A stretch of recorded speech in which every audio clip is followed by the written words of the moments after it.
Bismillahirrahmanirrahim. Assalamualaikum warahmatullahi wabarakatuh.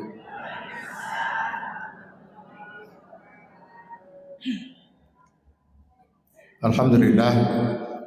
Alhamdulillahillazi khalaqal mauta wal hayata liyabluwakum ayyukum ahsanu amala.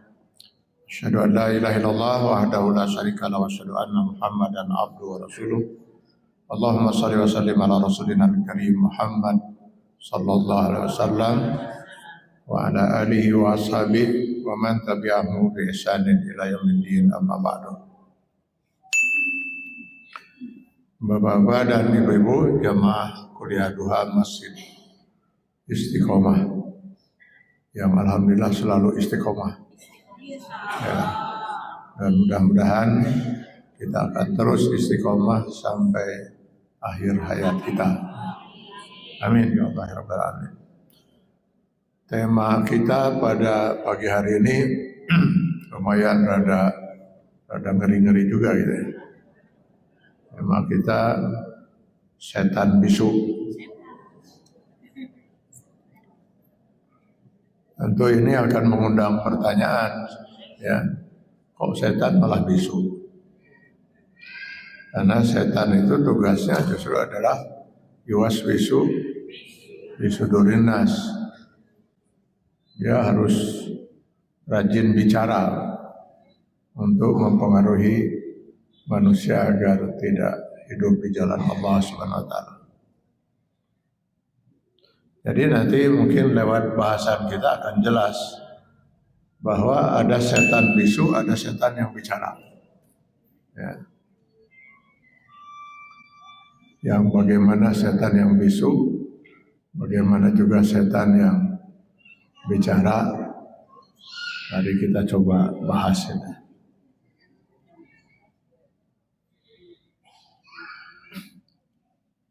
Nah, bapak-bapak dan ibu-ibu hadirin rahimakumullah, kalau kita menelusuri hadis demi hadis,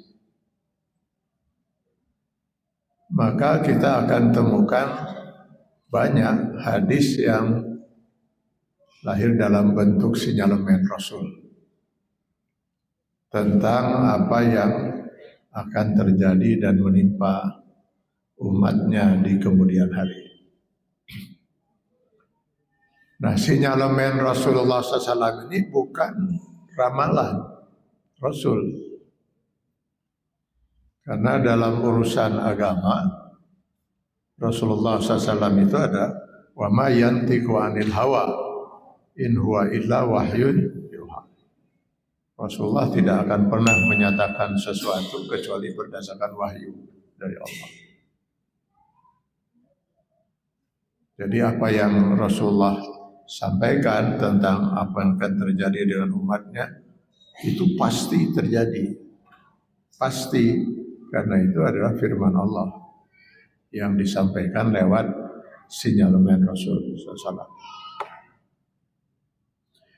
Dari sekian banyak sinyalemen Rasulullah SAW itu salah satu diantaranya Rasul SAW mengatakan yusiku an tatada'al umam alaikum kama tatada'al akalatu ila kis'atiha. Saya khawatir, kata Rasulullah SAW, umatku di kemudian hari kelak keberadaan mereka enggak lebih dari hidangan yang sudah siap saji, sudah terhidang, yang siap disantap oleh mereka orang-orang yang rakus dan lapar.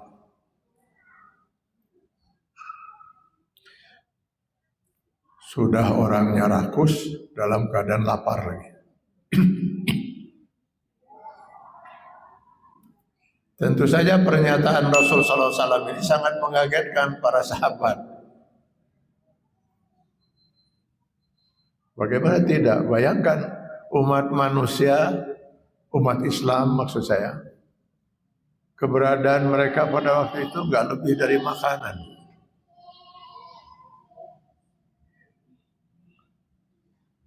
Maka mereka pun kemudian bertanya, "Au min qillatin nahnu yauma idzin ya Rasulullah, adakah nasib umat Islam seburuk itu? Karena jumlah mereka yang cuma sedikit. Sehingga menjadi makanan orang yang mayoritas itu. Bertambah terkejut para sahabat ketika Rasul mengatakan, "La, tidak. Bal antum yauma izin kasir." Bahkan umat Islam pada waktu itu jumlahnya sangat banyak. Justru karena sangat banyak itulah mereka diperebutkan oleh orang-orang yang rakus dan lapar itu. Nah, kalau sangat banyak mestinya mereka kuat. Kok bisa jadi hanya sekedar makanan? Ya, karena kata Rasulullah SAW, keberadaan umat Islam pada waktu itu usaun kagusai sel, tidak ubahnya seperti buih di lautan. Buih di lautan itu jumlahnya sangat banyak, Pak. Tapi kemana arahnya itu? Gak jelas. Tergantung angin yang meniup atau tergantung ombak yang menghempaskannya. Terombang ambing gitu, di lautan itu. Lalu kenapa umat Islam bisa seperti itu? Ya karena pada waktu itu mereka menderita penyakit. Penyakitnya adalah alwahan. Seperti apa penyakit alwahan itu Rasulullah? Hubbud dunya wa karahiyatul maut. Cinta kepada dunia dan sangat takut sekali dengan kematian. Terutama kematian yang dia cintai di dunia itu.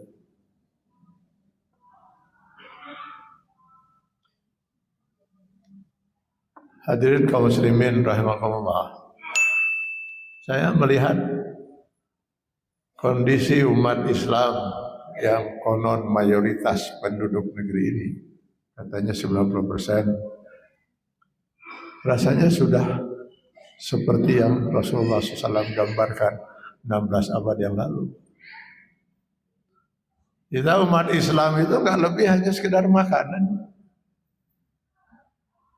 yang selama ini habis disantap oleh segelintir orang-orang yang sangat rakus dan lapar, oligarki.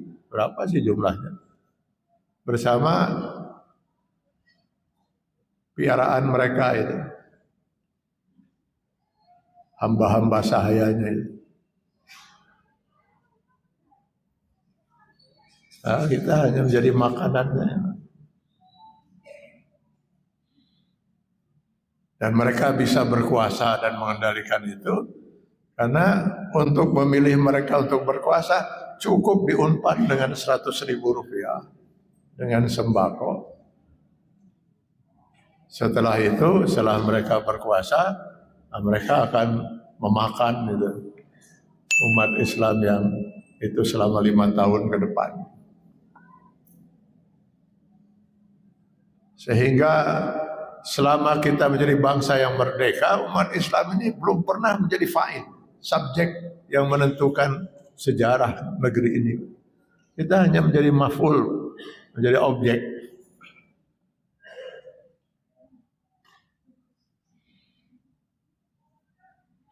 Nah, kejahatan para oligarki dengan budak-budak mereka itu memang tidak akan pernah berakhir, Pak. Dengan kita semua berdiam diri seperti ini. Loh, kita umat Islam, kenapa tidak dibela oleh Allah itu? Kita nggak punya hak untuk dibela, Pak. Karena kita sendiri umat Islam tidak melaksanakan apa yang menjadi kewajiban kita. Di dalam Quran surat Ar-Ra'd ayat 11 Allah menyatakan, "Innallaha la yughayyiru ma biqaumin hatta yughayyiru ma bi anfusihim." Allah tidak akan pernah merubah nasib satu kaum atau nasib seseorang sampai mereka betul-betul berusaha secara optimal untuk merubah.